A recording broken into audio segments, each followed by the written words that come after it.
Hey everybody, welcome to another chapter of Old Man Brad. Whether you are new to the show or returning for another episode, thank you so much for giving me a listen. And if you love the show, drop me a review on your favorite podcatcher, whether it's Apple Podcasts, Spotify, Good Pods, wherever you listen to the show. I would love to hear what you think. This chapter, we had a brand new horror anthology film drop called Midnight Peepshow, and I couldn't do this one alone. I had to bring my good friend Drew in because he and I love horror anthology films. Drew, welcome in to talk the new horror anthology Midnight Peepshow. How you doing? Well, I couldn't decide if I either needed a cigarette or a stiff drink after this movie, Brad. So Probably both. I poured myself a stiff drink. Yeah, I saw the trailer for this a while back, and I was like, oh, this looks really interesting. And you and I both love anthology films. Yes. So I think I sent it to you, and I was like, oh, this could be good-ish, hopefully. One of the directors of the segments, Andy Edwards, he was on the show recently when he came on to talk about his feature Punch. He kind of talked about Midnight Peepshow a little bit, and this has been a movie that's kind of been out there for a while. Done. I noticed that. It said 2022. Yeah. But now it's available for rent in 2024. The state of indie movies, they could film a movie years ago and just finally get it out there. Of course. I mean, Children of the Corn, the most recent. I haven't watched that yet. You know what? Haven't heard good things, but I haven't watched it yet. It's not good. But that lead girl, I think she has a future playing some dark villains in horror. Let me ask you this: better or worse than the Jeepers Creepers that came out? I would watch the new Children of the Corn 100 times over. Okay. The new Jeepers Creepers. Okay. The Jeepers Creepers was not good. Not good. No, fuck that shit. Sorry. On that note, let's talk Midnight Peepshow. Black Rabbit. It's a dark web thing. Sexual fantasy website. Fantasy can be dangerous. Just know where the line is. What lines are there to be crossed?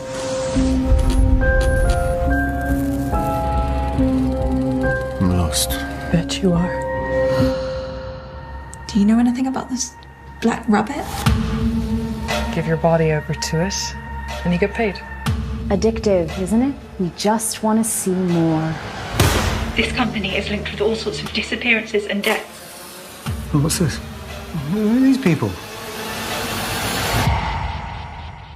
I would like to remind all contestants that escape attempts will result in electrical punishment.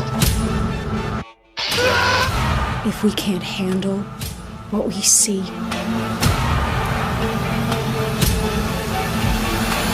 there's always a price to pay for looking. A man stumbles across a darkly magical peep show booth. That's literally the synopsis, Drew. That's it. One sentence. That's all you get. Is it magical? No, it's not magical. I'll just tell you off the bat, I didn't 100% love my time watching this movie. No, it took me for a ride, and I'll tell you, yes. I mean, not. I love the look of it. I love the bright colors. I love the neon and the pinks. The coloring and was neat. Everything. The lighting and everything. But the stories were just, I mean, here's the thing. When he goes into the peep show and he goes into the booth and, the lady says, 2 pounds for the girls to bear all. Yes. And I'm like, okay, cool. I get it. Okay, cool. So he's going to go in there and he's going to watch the peep show. He's drunk. He had been mugged basically. And the one thing he's like, I just want the picture of my wife. Just give me that. And then he stumbles up to a peep show. Yeah, but it doesn't explain where he's coming from that he's already drunk. No, it just kind of throws you into this man stumbling. Right. Drunk. Obviously, you're like, some shit's gone down to this guy. He's not having a good day. And then we kind of, as we go, we learn a little bit more as we kind of roll through. Okay, so in the peep show, he's watching the girl there. And I thought, okay, one of two things are going to happen.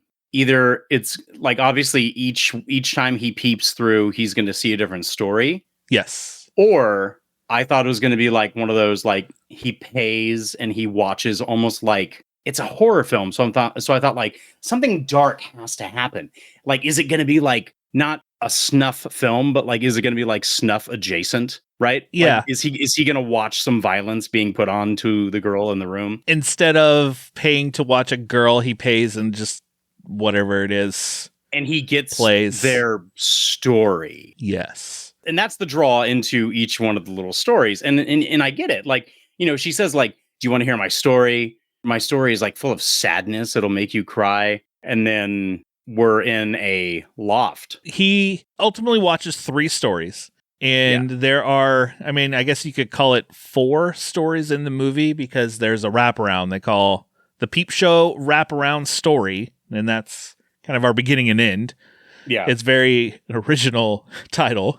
And then we get 3 stories that are shown to him through that. The first one is Personal Space. And then the second one's Fuck, Marry, Kill. And then the final one is The Black Rabbit before we kind of wrap things up at the end. And as we kind of go along, you learn before he even gets there that the dark web, there's always the dark. How many movies have there been about the dark web, Drew, that you can think of? Quite a few, right? Well, the dark web. The obvious one. Unfriended. I would also say fear.com.com, which is probably the worst of all of them. Isn't there like a sequel to the dark web? I'm sure. Something. Okay, so there's that. You even have something else that's like fear.com.com. But yeah. In this, they're trying to, I guess, that Alice in Wonderland, because it's the Black Rabbit.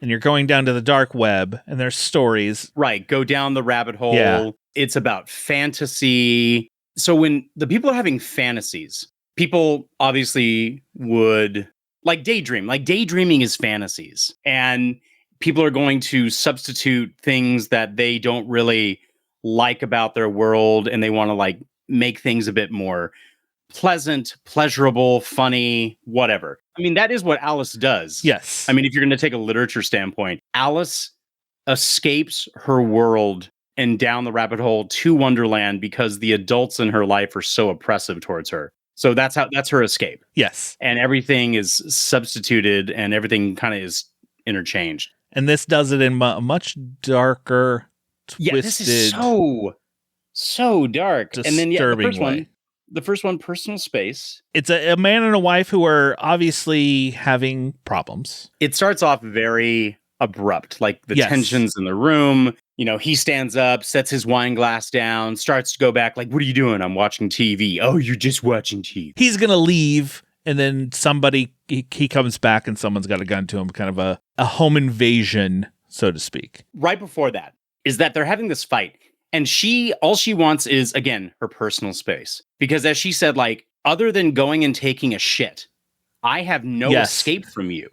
That's exactly what she says. I have no way to like get away from you for anything. And then she goes and she sits down and he like gets angry and calls her a cunt. And she says, yep, that's me. I'm the cunt you married. He gets upset, sits down. She gives him a card and it says like, Happy Valentine's Day. Oh, I haven't forgotten. And then you realize like later what that refers to, but he says, oh, I didn't get you anything. And he reaches over to a vase of dead roses and grabs her one and says, here, I'm sorry. And then he tries to like, nuzzle up to her. And she was all like, no, it's too late. You already called me a cunt. Which I thought might have been the most hilarious thing in that whole scene. But then he gets a phone call, Brad. And then it all spirals down from there. Yeah. It's the fake out. Yep. Gets the phone call to come and move his car. But upon opening the door, someone leads him back up the stairs with a gun to his head. And as it goes along, like, I thought pretty much most every story in this was pretty predictable as it went along. Like, you have this man comes in with a gun, he ties him to a chair, and then basically forces the wife to have sex with him. But then you find out she's enjoying it, and it cuts back to this flashback of, oh, they know each other. She's hooked up with him and been cheating on her husband with this guy for a while, and now they have a plan. But they only do the cutback after, like, it's very close to the moment of where she's already climaxed, and I guess he's about to, and he takes the gun and then shoots the husband in the chest. It looks like the chest until a scene later when they're fighting, and then he's just bleeding on the side. It's lower, but like he got shot right in the chest, Brad. That's where I saw it. And I'm like, I saw him get shot in the chest, and I'm like, oh, he's dead. The squib went off on the chest, but it was actually just his side. He's been tied to the chair and gagged with her panties. And it was the moment where she started enjoying herself too much. Yeah. Because like the moment I started watching this and like she is forced to straddle him, I was like, Brad, why are we watching rape? Like rape, torture, horror.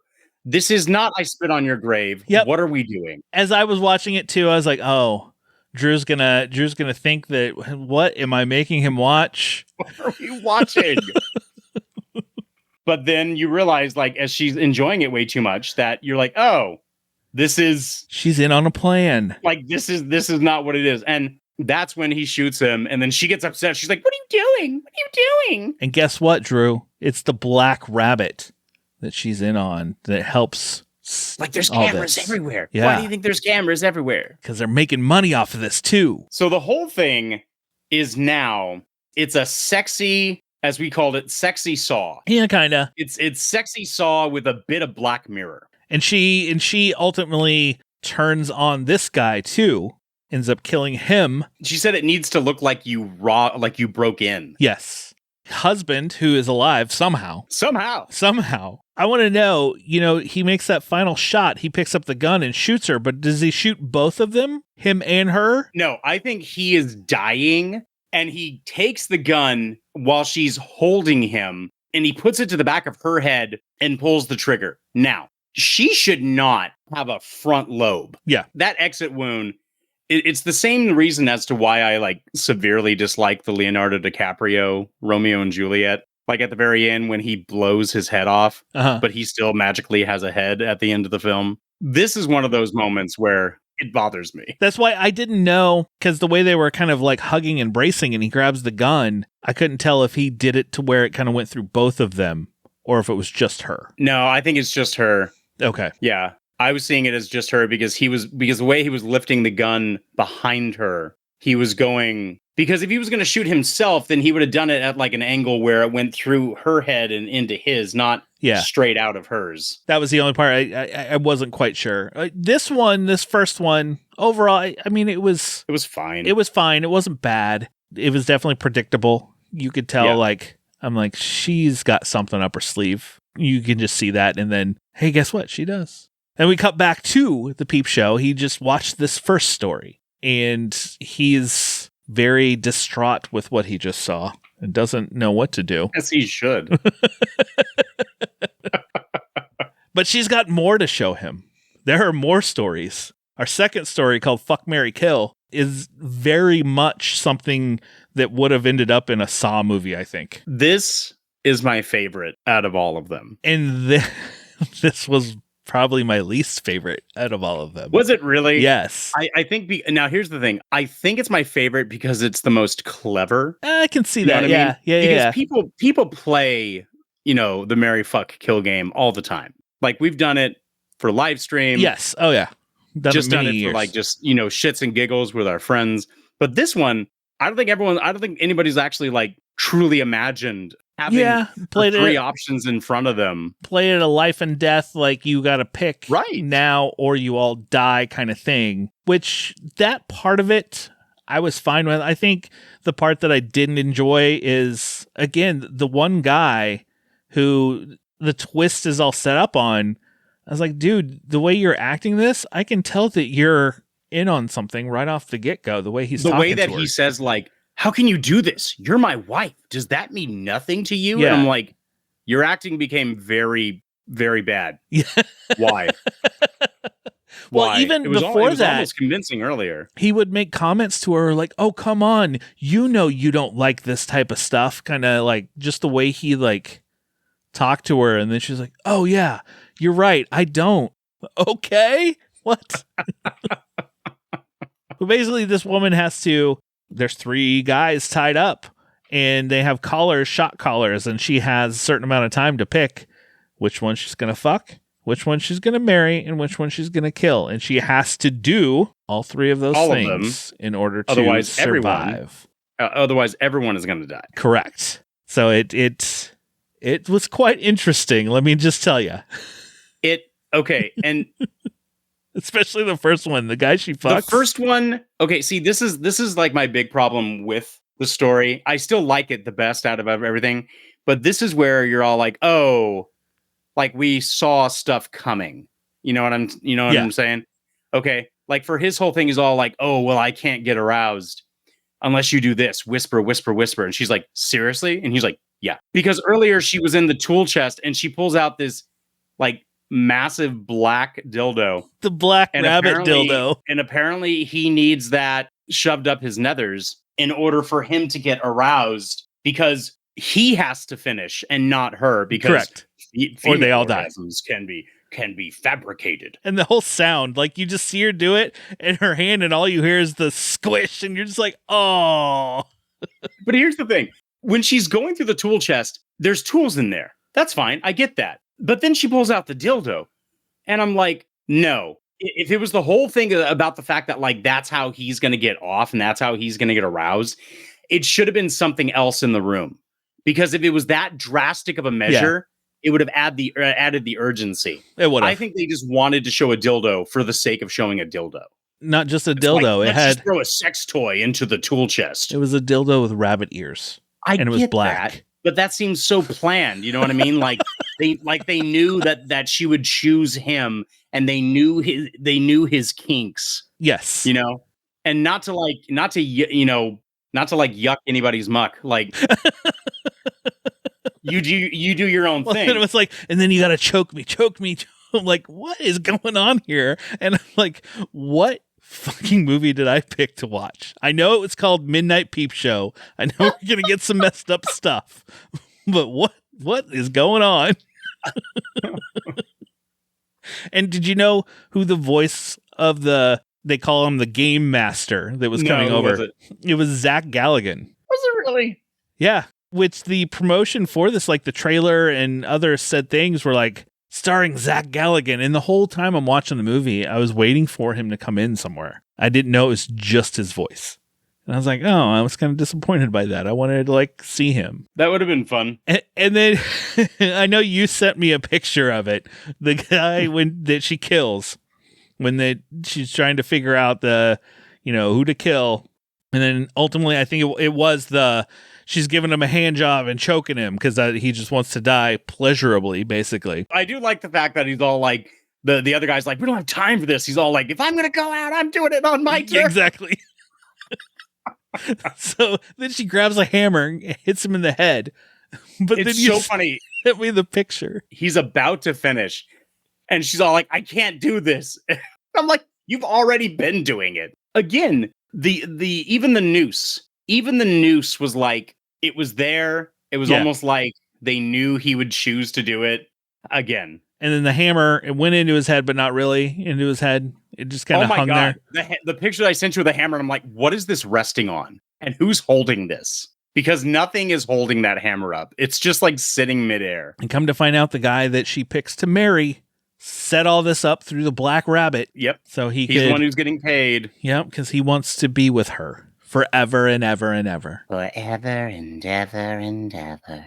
And then we move into, I feel like we get more twisted the further we're going down the rabbit hole. It gets weird. So now you have... The Black Rabbit is the final story. We have Isabel, who wants to be Jezebel. Yes, she wants to role play, but this is the story, the guy that we see drunk at the beginning. Yes. This is the story of his wife, where you get to find out what happens and kind of...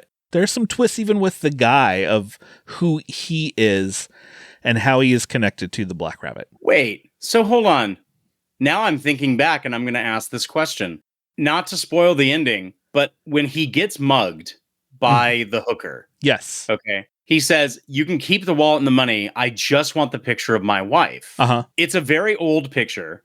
It's been folded many times. And he looks at it like longingly and lovingly, almost like mournfully. Uh-huh. Okay. But we know that the wife, how does his story in the beginning end up connecting to the end, where does he go? I don't know if like I missed paying attention. You checked out. You checked I out might at have that checked point. out for like half a second. I'm trying to think like where he jumps from getting mugged, going to the bar, going to the peep show, leaving the peep show. Does he leave the peep show and go? I think this was kind of a flashback because there were a lot of scenes in this when they're at the peep show and the girls that we've seen in previous stories at the end start showing up. I'm like, at the end, everybody who's dead is there. Is he dead? Is he like... Well, no, because he dies in the end, so he's not dead, but they're dead. Weird purgatory thing? Like, I don't know what's going on. Are they trying it to is like a supernatural weird, this? I agree. It is like a weird purgatory thing because everybody who is there is dead, and yet they're still watching them dance and striptease. Yeah, the ending was very odd. The ending was odd. I will tell you, I like the little like witch lady who kind of she was interesting. I liked the detail. I liked the detail of the makeup on her fingers, how they were all black.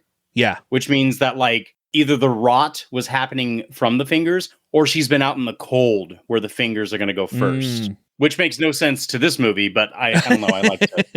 I like to speculate on characters. And back to the Black Rabbit story with Isabel, who becomes Jezebel, and in order to spice up the sex life, she wants her husband to pay for it. Basically, you got to pay me for sex. And treat her like a hooker. Hooker named Jezebel. Yes. To which, for her, getting a 50-pound note and then boinking has been the best sex of their marriage. Correct. And she keeps wanting to do it, and he gets to a point like, no, that was like... Well, because she won't let him have sex unless he pays for it. But I think it's not a matter of like, it's the best sex for her. I think contractually she is obligated because of the Black Rabbit.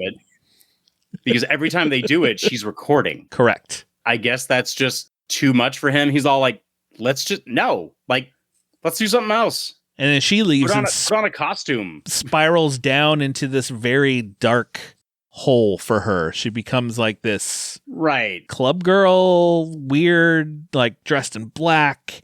He sees her and she ignores him like, I don't know who you are. She takes on the role of Jezebel, the identity. Yes. And like the challenges veer away from her husband to anybody. Yeah. And you come to find out that her husband is an investor in this company, the Black Rabbit Company. He invests a lot of money in this, but he doesn't know. I don't think he knows what they do or what they're about.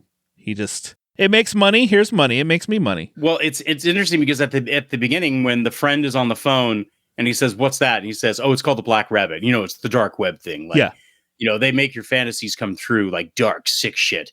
And he told him before he wandered away and said, "Stay away from the Black Rabbit. Like, for my best advice to you, stay away from it."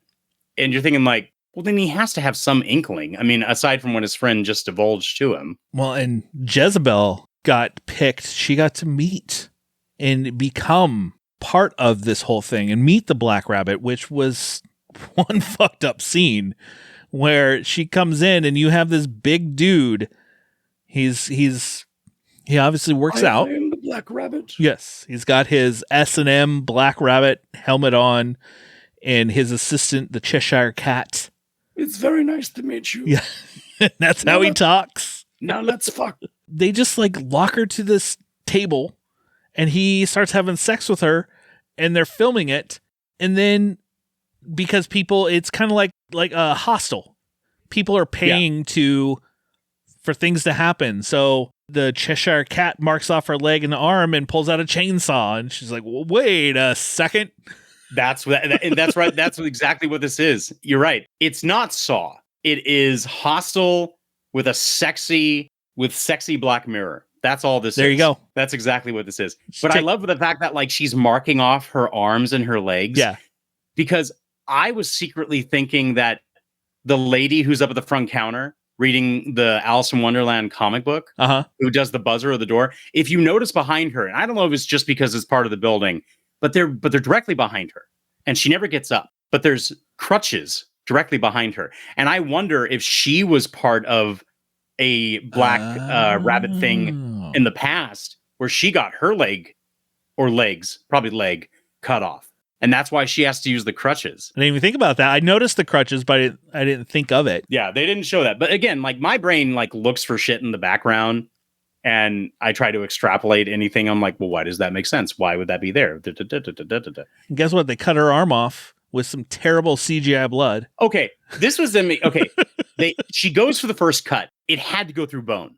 It had to. I mean, you would think so, but she's not screaming for her bloody life. And then she goes back for the second cut after they explain, like, we cannot give back the money. Yeah, it's already ours. You do that too well, Drew. I don't know if you know this, Brad, but I'm secretly Ryan Oliva. You're part of the Black Rabbit, and I'm part of the Black Rabbit. I'm in now. I can't get out. You can't get out, Brad. Shit. Your punishment and what people want for their fantasy is to see more of us do podcasting together. Okay, there we go. Well, we can make that happen. But yeah, then like she goes back for the second cut and cuts her arm off, and then she screams. Like then she's like screaming for her life after her husband breaks his way into the building, shoots her, and the chainsaw cuts her head off. Oh my God. That's such a like sitcom-y kind of thing where he's rushing to her aid, fires the gun from down the hall. Not just that, the way he shows up, because there's like this tough guy that's like just this after him, and he explains what's going on, and he's like basically like, oh yeah, I'm gonna help you now. I can get you in. Oh, here's a gun. And then just lets him in. I mean, first off, he says, like, here, let me give you this money. Don't you want to be away from this life? Here, take it. And the guy is clearly like gripping a gun in his front pants. And I'm like, just take the money and shoot him. You still get to do your job. But he helps him in. He takes the gun.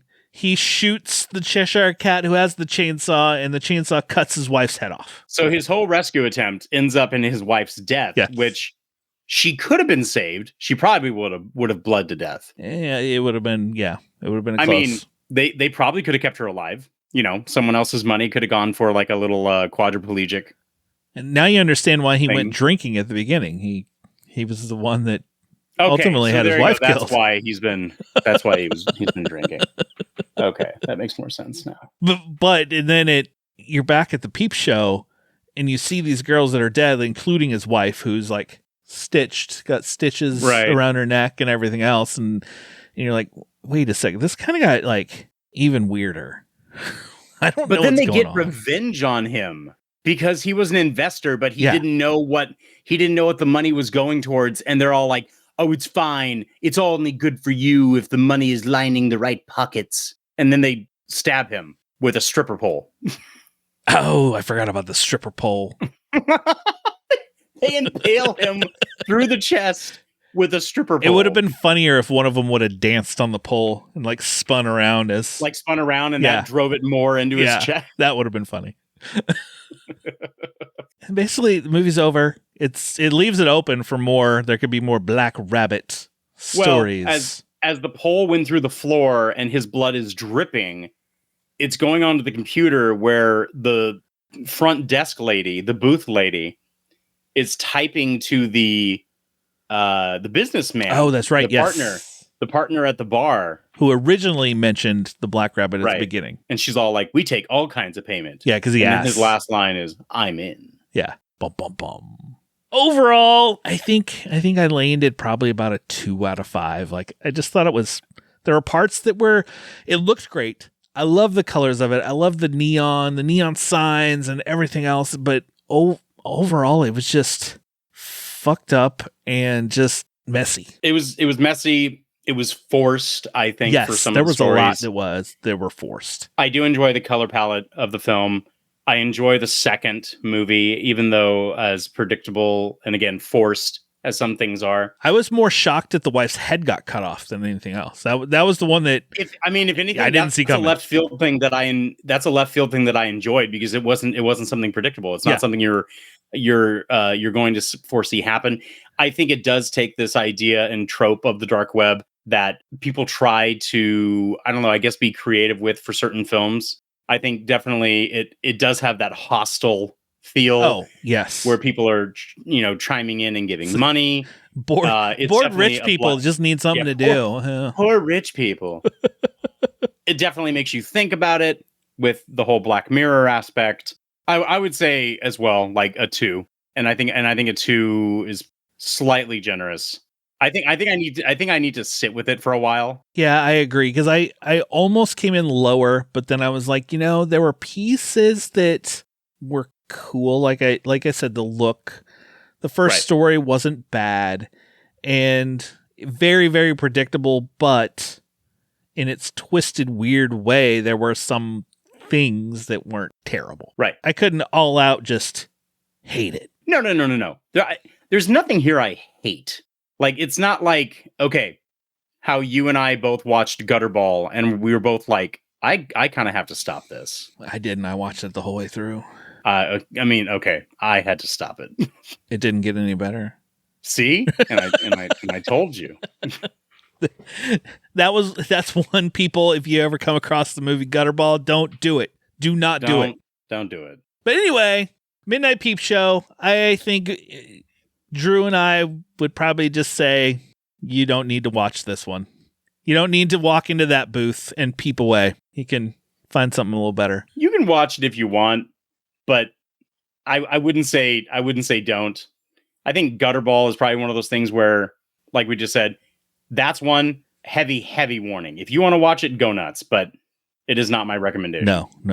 But this, sure. Why the heck not? Go in cautiously. How about that? And know 100%. Go in cautiously. Know that you're probably going to figure things out and it may hit or miss for you. So, Drew, is there anything that you would recommend for them to watch at home before we head on out?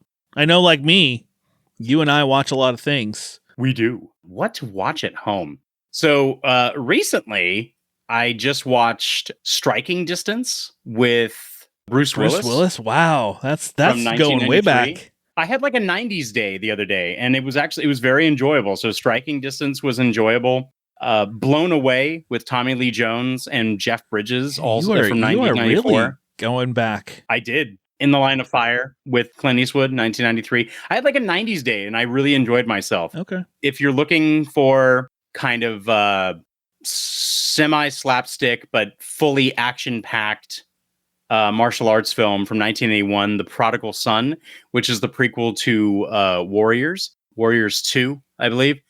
That was also pretty good. Okay. Yeah. Had some 90s the other day, and I was pleasantly surprised. Drew, thank you so much for coming and talking through the Midnight Peep Show with me. Hopefully next time you can come back and we'll have something a little better. We'll try to pick something. A little more uplifting. A little more uplifting. I know everybody who listens to Old Man Brad has heard you on before, but where can they find Mr. Drew Hallam and The Real Feels? Oh, gosh. Well, guys, you can find The Real Feels podcast on Instagram and on Facebook. Just search for The Real Feels podcast. On Twitter, we are at Real Feels Pod. And you can always find our intermittent episodes right now by myself and friends of the show on any podcatcher every other Wednesday. We'd love for you to find us, follow us, check out our back catalogs of a couple hundred episodes. Yeah, listen to Real Feels. And Drew will be back again, guaranteed. Well, that will do it for another chapter of Old Man Brad. Just subscribe to the show and you will never miss an episode. And go visit my friends at the Esquire Theater, where once a month, third Friday of the month, I host a screening of a horror film. We call it Frightful Fridays. And come out and enjoy a fun horror movie on the big screen. We recently just had the original My Bloody Valentine from 1981, which we didn't even mention. Midnight Peep Show takes place on Valentine's Day. That's true. Yeah. This is a Valentine's Day movie. It is. Now. I completely forgot. I'm not going to watch it again, but it's a Valentine's Day. Snuggle up in that blanket, turn off the lights, because it's okay to be scared. We'll talk to you later, everybody.